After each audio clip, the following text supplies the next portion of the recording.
nomor 155. Datanglah ya sumber rahmat, selaraskan hatiku. Datanglah ya sumber rahmat, selaraskan hatiku, menyanyikan kasih selamat yang tak kunjung berhenti. Ajar aku mada indah, gita balai surgamu. Aku puji gunung kokoh, gunung pengasihanmu.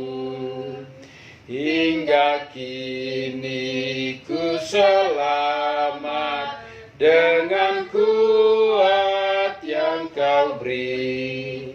Ku harapkan akan dapat sampai di negeri seri. Yesus cari akan daku, domba binal yang sesat, untuk membela diriku, dipikulnya salib berat. Tiap hari ku berutang pada kasih abadi. Rantailah hatiku curang dengan rahmat tak henti. Ku dipikat pencobaan, meninggalkan kasih-Mu. Inilah hatiku Tuhan, meteraikan bagi-Mu.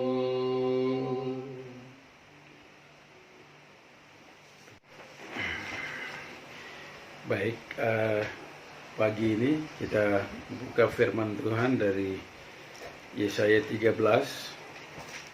Kita akan membaca Yesaya 13 ayat 1 hingga ayat yang ke-9.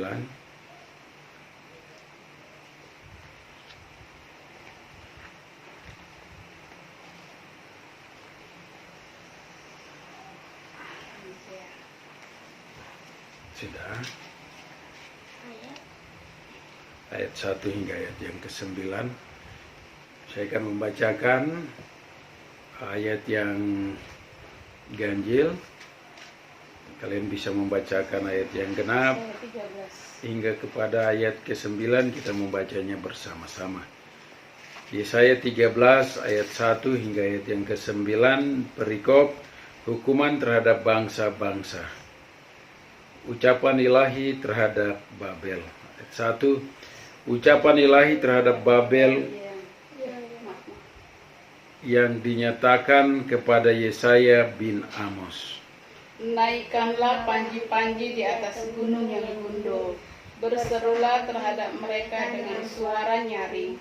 Lambaikanlah tangan supaya mereka masuk ke pintu-pintu gerbang para bangsawan.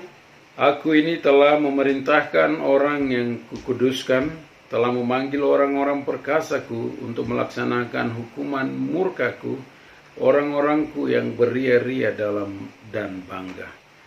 Ada suara keramaian di atas gunung-gunung, seperti suara kumpulan orang yang besar jumlahnya. Suara kegaduhan dari kerajaan-kerajaan, dari bangsa-bangsa yang berkumpul. Tuhan semesta alam sedang memeriksa pasukan perang. Mereka datang dari negeri yang jauh, ya, dari ujung langit, yaitu Tuhan serta yang melaksanakan amarahnya untuk merusakkan seluruh bumi. Merataplah, sebab hari Tuhan sudah dekat, datangnya sebagai pemusnahan dari Yang Maha Kuasa. Sebab itu semua tangan akan menjadi lemah lesu, seperti hati manusia akan menjadi tawar. Dan mereka akan terkejut, sakit mulas dan sakit beranak akan menyerang mereka. Mereka akan menggeliat kesakitan seperti perempuan yang melahirkan. Mereka akan berpandang-pandangan dengan tercengang-cengang. Muka mereka seperti orang yang demam. Bersama-sama ayat 9.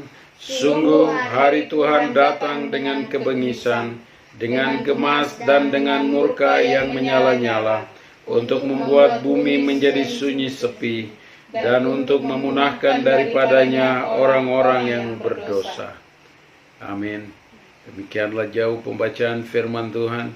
Diberkatilah orang yang merenungkan firman Tuhan dan yang melakukannya. Mereka seperti pohon yang ditanam di aliran air, yang di pinggir sungai, yang menghasilkan buahnya pada musimnya. Amin. Pada hari ini, minggu ini, kita telah membaca firman Tuhan yang begitu luar biasa, memberikan satu penegasan. Kalau kita lihat perikop yang diberikan di sini oleh Lembaga Alkitab Indonesia adalah hukuman terhadap bangsa-bangsa. Ucapan ilahi terhadap Babel. Pada ayat 8 dan 9 menjadi kita memperhatikan beberapa hal yang menjadi kengerian yang luar biasa. Mulai dari ayat 6 dikatakan, merataplah sebab hari Tuhan sudah dekat, datangnya sebagai pemusnah dari yang maha kuasa. Sebab itu semua tangan akan menjadi lemah lesu, setiap hati manusia akan menjadi tawar, dan mereka akan terkejut. Sakit mulas dan sakit beranak akan menyerang mereka. Mereka akan menggeliat kesakitan seperti perempuan yang melahirkan. Mereka akan berpandang-pandangan dengan tercengang-cengang. Muka mereka seperti orang demam. Hari ini dengan adanya wabah COVID-19 yang melanda seluruh penjuru dunia, kelihatannya bahwa apa yang dikatakan dalam firman Tuhan ini, bahwa dikatakan ayat 6, sebab hari Tuhan sudah dekat, datangnya sebagai pemusnahan dari yang maha kuasa. Jadi ini wabah ini, kita lihat angka kematian itu sangat tinggi. Terakhir tadi malam kita lihat di berita Belgia, ya, untuk Eropa, Belgia sangat tinggi, ada Belgia, ada Italia, itu Spanyol. Kita lihat terus di dunia, mungkin Amerika dengan angka yang paling tertinggi. Nah, catatan-catatan ini memberikan kita pengertian bahwa hari Tuhan sudah dekat, datangnya sebagai pemusnahan dari yang maha kuasa. Tapi ini bukan pemusnahan yang total kita lihat, ya. Hanya beberapa ribu orang di masing-masing. Kalau kita lihat itu angka-angka itu digabungkan, itu sudah mencapai jutaan jiwa yang mulai melayang oleh karena wabah COVID-19. Ya, ini dikatakan hari Tuhan datang sebagai pemusnahan dari yang maha kuasa. Jadi pemusnahan terhadap segala sesuatu, ya, bukan hanya manusianya, tapi segala kefasikan, keangkuhan, kesombongan mereka. Ayat 7, sebab itu semua tangan akan menjadi lemah lesu, setiap hati manusia akan menjadi tawar. Nah, kalau wabah ini, kalau orang yang sudah kena COVID-19 ini pasti menjadi lesu juga, ya. Dan wabah ini membuat hati orang menjadi tawar, hati orang menjadi gelisah. Dan ayat 8, dan mereka akan terkejut, ya. Sakit mulas dan sakit beranak akan menyerang mereka. Mereka akan menggeliat kesakitan seperti perempuan yang melahirkan. Mereka akan berpandang-pandangan dan tercengang-cengang. Muka mereka seperti orang yang demam. Virus ini, wabah ini juga menerpa, dan tanda-tandanya juga seperti orang demam. Ya. Jadi sesungguhnya firman Tuhan ini ada bagi kita semua, dan tanda-tanda firman ini, firman Tuhan itu ya dan amin, sudah memberikan peringatan. Kalau kita lihat di atas dikata hukuman terhadap bangsa-bangsa. Nah, hukuman terhadap bangsa-bangsa. Ini hukuman ini terjadi. Ada orang bilang, wah ada yang menciptakan. Apapun itu. Bahwa sesungguhnya tidak ada sesuatu yang terjadi di bawah kolong langit. Ini terjadi kebetulan. Semua terjadi di dalam pengetahuan Allah untuk menunjukkan kepada kita bahwa firman-firman Tuhan akan tergenapi. Firman-firman Tuhan iya dan amin. Dan pada ayat ke-9 dikatakan, sungguh hari Tuhan datang dengan kebengisan, dengan gemas dan dengan murka yang menyala-nyala, untuk membuat bumi menjadi sunyi sepi, dan untuk memunahkan daripadanya orang-orang yang berdosa. Hari ini kita melihat bumi menjadi sunyi sepi.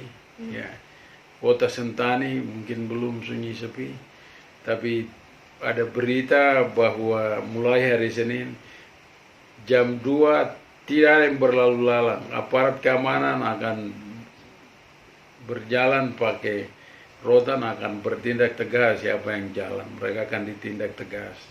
Itu Kabupaten Jayapura. Mulai hari Senin per jam 2 sama sekali. Itu artinya bahwa daerah-daerah keramaian yang sudah ditentukan ini menjadi perhatian bagi kita. Bumi menjadi sunyi sepi. Bukan hanya di Papua, kita lihat kota-kota besar hari ini. Kota-kota besar di Eropa, di benua Amerika, mungkin di Afrika, di Indonesia mulai menjadi sunyi sepi. Lalu apa sebenarnya dari pesan ini yang bagi kita? Di sini kita mendapati gambaran yang begitu hidup dan tegas mengenai kekacauan besar dan kehancuran yang akan menimpa Babel saat orang-orang Madai dan Persia turun ke sana. Orang-orang yang sekarang aman dan nyaman diimbau untuk meratap dan mengeluarkan raungan sedih sebab Allah hendak muncul dalam murkanya melawan mereka dan menakutkan sekali jatuh ke dalam tangannya. Hari Tuhan sudah dekat dalam ayat 6. Hari penghakiman saat Allah akan bertindak sebagai pembalas dendam yang adil bagi umatnya sendiri dan perkara kaumnya yang teraniaya. Dan orang-orang yang memiliki alasan untuk gemetar saat hari itu datang. Hari Tuhan datang. Ayat 9. Sekarang manusia menikmati hari-hari mereka dan menyangka akan selamanya begitu. Tapi Allah menertawakan mereka sebab dia melihat bahwa harinya sudah dekat. Hari-hari ini sedemikian rupa membuat orang-orang menjadi gelisah, khawatir. Ada orang-orang yang tadinya tinggal di kota besar, mereka mulai mudik pulang ke kampungnya karena tinggal di kota dengan keterbatasan. Yang tadinya dengan mereka bekerja, ada orang-orang yang tadinya bekerja, mereka dirumahkan, di PHK. Ini membuat kegelisahan yang besar. Dalam Mazmur 37 ayat 13 dikatakan, Tuhan menertawakan orang fasik itu sebab ia melihat bahwa harinya sudah dekat. Sebenarnya di sini bahwa orang-orang fasik ditertawakan, artinya orang-orang yang tadinya membusungkan dada mereka dan berkata, saya bisa, saya hebat tanpa Tuhan. Orang-orang yang tadinya orang-orang yang ateis, orang-orang yang tidak mengenal Yesus, tidak mengenal kuasa Yesus, orang-orang yang tadinya tidak beribadah, tidak rajin ke gereja, mereka bilang, aduh kenapa gereja ditutup? Ada lagi yang mengatakan, oh di Wondama ada orang yang menampakkan diri, orang datang berdiri dan dia berkata, kenapa gereja-gereja ditutup? Dia sedih gereja ditutup. Katanya dia membelakangi orang itu, dia ketuk pintu, orang buka pintu, ada orang berdiri tapi tidak melihat ke dia, membelakangi dia lalu berkata, saya Yesus. Saya sedih kenapa gereja ditutup, ada yang cerita begitu. Waktu saya mendengar cerita itu saya bilang itu bukan Yesus, itu iblis. Sebab Yesus ketika bertemu dengan kita tidak pernah membelakangi kita. So firman Tuhan berkata, kiranya Allah menghadapkan wajahnya kepadamu. Allah kita bukan Allah yang ketemu kita dan dilihat ke sana atau membelakangi kita, tapi Allah kita, Allah yang kita sembah. Allah kita adalah Allah yang hidup. Dia bertemu dengan kita, dia menghadapkan wajahnya kepada kita. Ada banyak hal-hal tanda-tanda orang menyangka bahwa itu Yesus, menyebut dirinya Yesus, muncul dan menyatakan bahwa dia adalah Yesus. Ini akan terjadi, menggelisahkan orang-orang fasik yang tadinya merasa tidak perlu ke gereja. Ketika gereja ditutup, mereka bersuara. Orang-orang fasik yang tadinya tidak mau memberikan 1/10, tidak mau memberi persembahan. Ketika hal ini terjadi, mereka senang. Disinilah kita ditantang. Di sini kita makin diuji. Kemarahan Allah bukanlah sifat Allah, tetapi hari pembalasannya terhadap Babel dikatakan penuh dengan kebengisan, dengan gemas, dan dengan murka yang menyala-nyala. Allah akan menindak mereka dengan keras karena kekejaman yang mereka lakukan terhadap umat Allah, terhadap yang menentang, terhadap yang kejam. Dia akan menentang mereka bertindak kejam dan memberikan darah kepada orang-orang yang haus darah untuk diminum. Hati mereka akan menjadi tawar dan mereka tidak akan lagi memiliki keberanian maupun penghiburan karena tidak akan mampu. Di dalam ayat 7 tadi, ayat 8 kita lihat bagaimana hati mereka akan menjadi tawar. Hati menjadi tawar ketika orang yang mati COVID-19, ya kita dengar berita di Jogja itu, mereka menolak orang untuk dikubur. Hari ini orang-orang yang seperti itu, biasanya kalau orang muslim harus dimandikan, ini tidak dimandikan. Siapa yang mau memandikan orang seperti itu? Dibungkus dan dikubur. Hal-hal yang dianggap tadinya sebagai ritual yang harus dilakukan dalam mempersiapkan jasad orang yang meninggal menjadi berubah pada hari-hari ini. Orang yang terkena dampak itu, kita mendengar berita di Jawa Barat yang terjadi, ada pendeta yang terpapar dengan COVID-19, umatnya datang mengunjungi, mereka datang, mungkin apa yang terjadi di sana, lalu mereka juga terpapar dengan virus ini. Ini menjadi orang menyebarkan, sehingga hati orang menjadi tawar untuk sedih, untuk menangisi orang seperti itu. Kondisi ini membuat orang merasa, aduh. Inilah yang terjadi pada hari-hari ini. Orang-orang yang bersikap sombong, congkak, dan gagah, semasa keadaan aman mereka ini orang-orang yang congkak, sombong, gagah. Waktu keadaan semua baik-baik, tapi ketika keadaan menjadi berubah, mereka akan menjadi ketakutan. Kegelisahan akan menimpa mereka. Mereka akan menjadi lemas dan panik saat kesulitan mendera. Semua tangan akan menjadi lemah lesu dan tak mampu mengangkat senjata. Dan setiap hati manusia akan menjadi tawar sehingga mereka akan pasrah saja untuk mati karena ketakutan. Sengatan rasa takut mereka akan seperti sakit seorang perempuan yang sedang melahirkan. Dan mereka akan berpandang-pandangan dan tercengang-cengang. Saat mereka takut, mereka juga akan saling menularkan rasa takut satu dengan yang lainnya. Mereka akan tercengang-cengang menyaksikan orang-orang yang dulunya amat tangguh dan berani menjadi gemetar. Atau mereka akan tercengang dan berpandang-pandangan seperti orang-orang yang sedang kebingungan. Kita lihat dalam Kejadian 42 ayat 1, setelah Yakub mendapat kabar bahwa ada gandum di Mesir, berkatalah ia kepada anak-anaknya, mengapa kamu berpandang-pandangan saja? Jadi ini tiba waktunya orang sampai kepada titik sudah tidak ada makanan, mau kemana?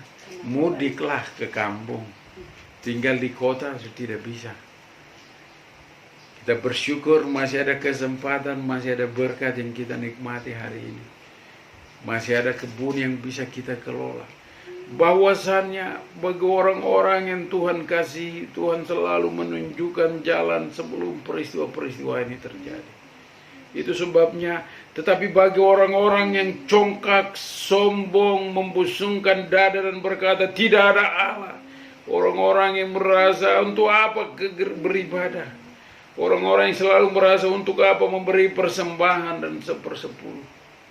Hari ini pendeta-pendeta yang selalu memimpin ibadah, mereka berpikir dengan jalannya ibadah ada persembahan, mereka bisa menerima persembahan, lalu ada uang untuk gaji mereka. Hari ini menjadi umat itu ditantang. Orang mau selama ini memberi persembahan kepada Tuhan atau memberi persembahan kepada gereja. Tapi dengan lapangan pekerjaan yang menjadi semakin kecil, seperti kondisi yang digambarkan ketika kelaparan menimpa seluruh dataran itu, tetapi Yusuf dipanggil oleh Tuhan untuk ada di Mesir dan berkat itu disediakan. Ketika anak-anak Yusuf itu pulang untuk membawa lagi yang lain, bapaknya berkata, kenapa kalian saling berpandang-pandangan saja? Bahwa sesungguhnya Tuhan sudah menyediakan seorang juru selamat bagi masa kelaparan buat mereka. Disitulah orang akan berpandang-pandangan bahwa Yesus adalah Tuhan dan Juru Selamat yang selama ini diberitakan, yang selama ini disampaikan. Di situ akan timbul rasa malu, di situlah akan timbul rasa aduh terlambat. Mereka hanya memandang seperti gadis-gadis bijak dan gadis-gadis bodoh. Gadis bodoh ini berkata kepada yang bijak, bagilah minyakmu sedikit kepada kami. Lalu yang pintar ini berkata, maaf, kalau saya bagi kepadamu nanti untukku tidak cukup. Disitulah gadis-gadis yang bodoh ini berpandang-pandangan berkata, aduh. Disitulah mereka kan rasa sakitnya seperti sakit perempuan yang mau sakit melahirkan. Sakitnya, mereka lemas, kekhawatiran mereka tidak, dan mereka seperti lagu nyanyian kemenangan yang berkata, mereka hanya meminta gunung untuk menimpa mereka. Apalagi yang mereka mau lakukan? Bahwa kesombongan mereka sampai kepada satu titik, mereka tidak bisa lagi pergi kemana-mana, mentok. Artinya, mau ke kiri tidak bisa, ke kanan tidak bisa, maju kena, mundur kena, ke kiri kena, ke kanan. Hanya di situ. Disitulah, begitulah akan tiba hari Tuhan bagi orang-orang yang congkak dan sombong, yang tidak menghargai Tuhan, yang tidak mencari Tuhan, yang tidak rajin berdoa, yang tidak rajin takut akan Tuhan, yang tidak setia kepada Tuhan. Akan tiba seperti itu bagi mereka. Seluruh penghiburan dan harapan akan raib bagi mereka. Jadi biasanya dalam kehidupan kita untuk orang yang kedukaan ada penghiburan. Ada orang datang mengunjungi mereka. Hari ini dengan adanya corona, orang yang meninggal karena corona, apakah akan dibuat kegiatan kedukaan? Tidak, tidak boleh. Pemerintah melarang. Siapa yang akan datang menghibur mereka? Tidak ada penghiburan dan harapan akan raib. Harapan yang selama ini bagi orang-orang sombong yang tidak perlu Tuhan, orang-orang yang tidak mencari Tuhan akan raib, akan hilang dari mereka. Biasanya kalau orang ada di danau, kalau berenang, dia lihat ada satu kayu atau perahu, dia akan berenang ke situ untuk pegang sebagai harapan tuh bisa bernafas. Oh, daratan dekat, saya bisa berenang ke situ. Ini gambarannya orang yang sudah di situ tidak punya harapan. Apa yang akan dilihatnya untuk dia akan berpegang kepada itu? Tidak ada. Yesuslah pengharapan kita. Seperti lagu Yesus harapan jiwaku, Yesus harapan jiwaku. Jadi Yesus pengharapan kita. Orang-orang yang terus bekerja. Ada orang-orang yang sebelumnya menyimpan uang di bank. Ketika krisis tiba, dia punya harapan. Ada uang di bank. Dia bisa ambil, beli beras sedikit, gula, kebutuhannya dicukupi. Tapi bagi orang-orang yang tidak punya, apa yang menjadi harapan bagi dia? Harapan akan raib. Harapan ini raib dari orang-orang yang sombong. Itu yang dikatakan lagu itu, mereka hanya meminta gunung menimpa mereka. Kenapa? Sebab tidak ada sesuatu bagi mereka. Dia mau berharap kepada siapa? Maaf, tadi seperti gadis-gadis bodoh ini minta kepada yang bijak, bagi dong. Maaf, tidak bisa. Lalu mereka saling berpandangan, yang dilihatnya juga tidak punya minyak. Itulah namanya harapan akan raih. Tidak ada harapan lagi. Yang ada apa? Ya sudahlah, mati saja. Ya sudahlah. Begitulah keadaan yang akan terjadi bagi mereka. Matahari akan menjadi gelap pada waktu terbit. Terbit dengan benderang namun lenyap lagi. Tanda jelas mengenai cuaca yang akan buruk. Mereka akan seperti orang-orang yang putus harapan saat terombang-ambing di laut. Ketika matahari ataupun bintang-bintang tidak kelihatan. Dalam Kisah Rasul 27 ayat 20 dikatakan, setelah beberapa hari lamanya baik matahari maupun bintang-bintang tidak kelihatan, dan angin badai yang dahsyat terus-menerus mengancam kami. Akhirnya putuslah segala harapan kami untuk menyelamatkan diri kami. Begitulah yang akan terjadi dalam waktu-waktu yang akan datang bagi orang-orang yang congkak yang tidak perlu Tuhan Yesus. Keadaan itu akan sama menakutkan bagi mereka seperti bagi kaum bumi saat seluruh benda-benda langit berubah menjadi kegelapan, mirip dengan hari penghakiman. Allah akan melawat mereka karena kesalahan mereka, dan semua ini dimaksudkan sebagai penghukuman atas dosa, terhadap dosa kecongkakan.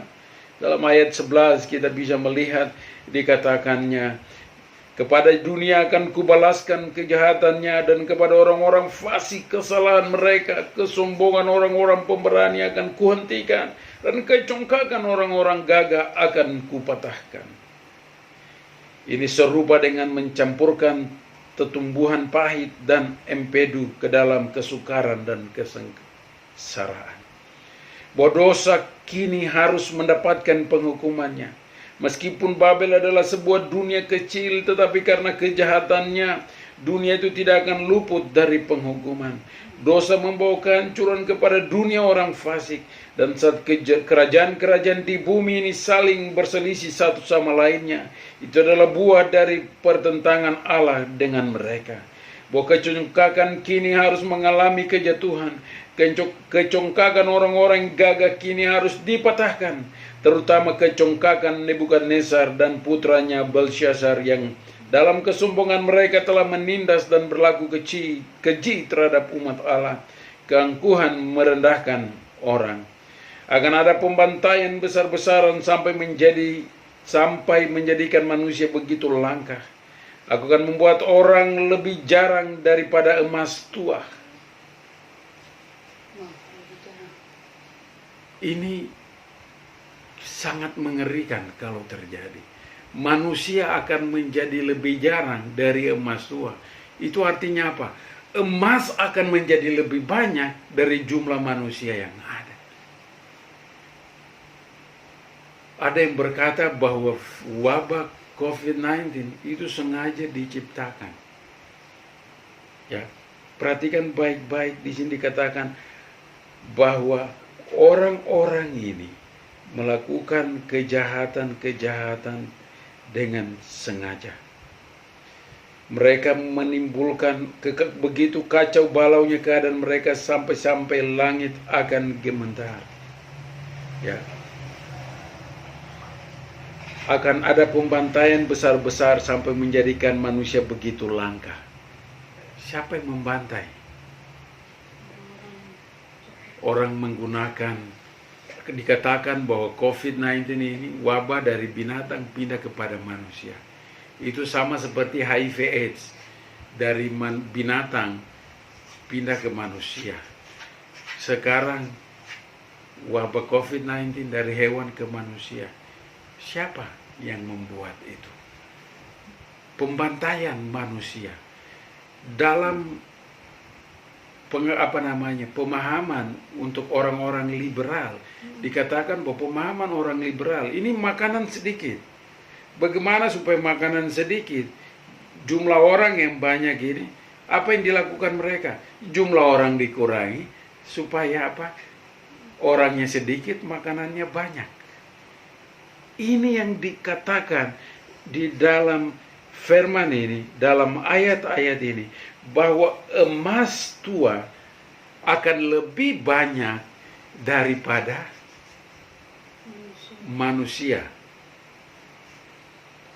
Kekayaan akan lebih banyak dari manusia. Ada pembantaian manusia yang terjadi besar-besaran. Akan terjadi manusia dibantai. Mereka akan dibunuh, hak-hak mereka akan dibunuh. Ekonomi mereka akan dibunuh. Nanti uang kertas ini akan berubah menjadi uang uang digital, sehingga uang-uang kertas yang beredar akan hilang, sehingga ekonomi menjadi ambruk. Mereka ini membunuh orang-orang yang kehidupannya, kemampuan yang terbatas dalam pengelolaan uang, akan ketika tiba kepada satu sistem yang akan membuat orang-orang akan dikontrol sedemikian rupa sehingga mereka dibunuh, hak mereka, akses mereka terbatas kepada menggunakan segala sesuatu yang ada di dalam dunia. Kondisi-kondisi ini akan menjadi semakin runyam di hari-hari yang akan datang. Tidak ada seorang laki-laki pun akan dijodohkan dengan anak perempuanmu untuk membangun sebuah keluarga. Bahkan seandainya kalian rela membayar demi menemukan seorang saja, pasukan dari bangsa-bangsa sekitar tidak mau disewa untuk melayani Raja Babel. Sebab mereka melihat segala hal menentang dia. Negara-negara yang padat akan segera lengang karena perang. Dan Allah dapat segera membuat kerajaan yang tadinya disukai dan dikagumi menjadi ditakuti dan dijauhi oleh semuanya. Layaknya sebuah bangunan yang hendak roboh atau kapal yang hendak tenggelam. Ini peperangan yang sedang terjadi. Perang antara yang punya kuasa, perang antara yang merasa diri paling hebat, yang mempunyai senjata yang paling bagus untuk melawan negara-negara dengan ekonomi mereka, untuk mendikte mereka, untuk mengatur mereka sedemikian rupa. Akan ada kekacauan dan kegentaran hebat. Begitu kacau balaunya keadaan mereka sampai-sampai langit bagaikan gemetar oleh gemuruh-gemuruh yang menakutkan, dan bumi pun akan bergoncang oleh gempa-gempa yang tidak kalah menakutkan. Semuanya akan menjadi puing dan reruntuhan pada hari amarah Tuhan semesta alam. Dalam ayat 13 dikatakan, sebab itu aku akan membuat langit gemetar dan bumi pun akan goncang dari tempatnya pada waktu amarah Tuhan semesta alam dan pada hari murkanya yang menyala-nyala. Hari-hari ini akan menjadi semakin luar biasa. Akan ada pemandangan berdarah dan kengerian seperti biasanya terjadi pada saat pedang dihunus. Tidaklah mengherankan jika setiap orang berusaha melarikan diri, sebab sang penakluk tidak akan memberi ampun, tapi akan melibas semuanya dengan pedang. Dan bukan hanya begitu terhadap orang-orang yang bersenjata saja, seperti yang biasanya dilakukan para pejagal yang kejam. Setiap orang yang didapati hidup akan ditikam segera setelah dia terbukti sebagai orang Babel atau orang-orang yang congkak. Dalam Wahyu 18 ayat 4 dikatakan, lalu aku mendengar suara lain dari surga berkata, pergilah kamu, hai umatku, pergilah daripadanya, supaya kamu jangan mengambil bagian dalam dosa-dosanya, dan supaya kamu jangan turut ditimpa malapetaka. Pesan Tuhan ini dalam Wahyu 18 ayat 4 jelas datang kepada kita. Untuk kita yang hari ini untuk pergi menjauhi orang-orang yang munafik, yang kejam, yang tidak mau takut akan Tuhan. Dikatakan bahwa pergaulan yang buruk merusak kebiasaan yang baik. Mari kita bergaul dengan Tuhan. Kalau gereja ditutup, mari bersekutu di rumah masing-masing. Jangan lagi bergaul dan hidup dalam ketidaktakutan. Ini waktunya untuk kita bersekutu di rumah. Ini waktunya kita mencari Tuhan. Waktunya kita berdoa, membaca firman. Tuhan berkata supaya kita menjauhkan diri. Tuhan berkata, pergilah daripadanya. Pergilah dari kejahatan. Pergilah dari dosa-dosamu. Tinggalkan itu. Pergi kepada Tuhan. Dan Tuhan berkata, mari. Semua yang pergi dari dosa itu pergi kepada Tuhan. Dan Tuhan berkata, mari datang. Engkau yang letih lesu dan berbeban berat. aku akan memberi kelegaan kepadamu. Musuh yang akan dikirimkan Allah untuk melawan mereka tidak akan bisa terbendung. Mungkin karena mereka termakan oleh hasutan, atau karena mereka memiliki kebencian yang luar biasa terhadap Babel, atau dengan cara apapun yang bisa dipakai untuk menimpakan semua ini. Musuh, ya, kekejaman yang datang untuk membinasakan orang-orang durhaka ini, itu tidak punya belas kasihan. Mereka akan menghajarnya sedemikian rupa sampai semuanya akan sirna. Jadi mari kita seperti perintah yang jelas bagi kita dalam Wahyu tadi, Wahyu 13 yang kita baca, biarlah kita semua datang kepada Tuhan.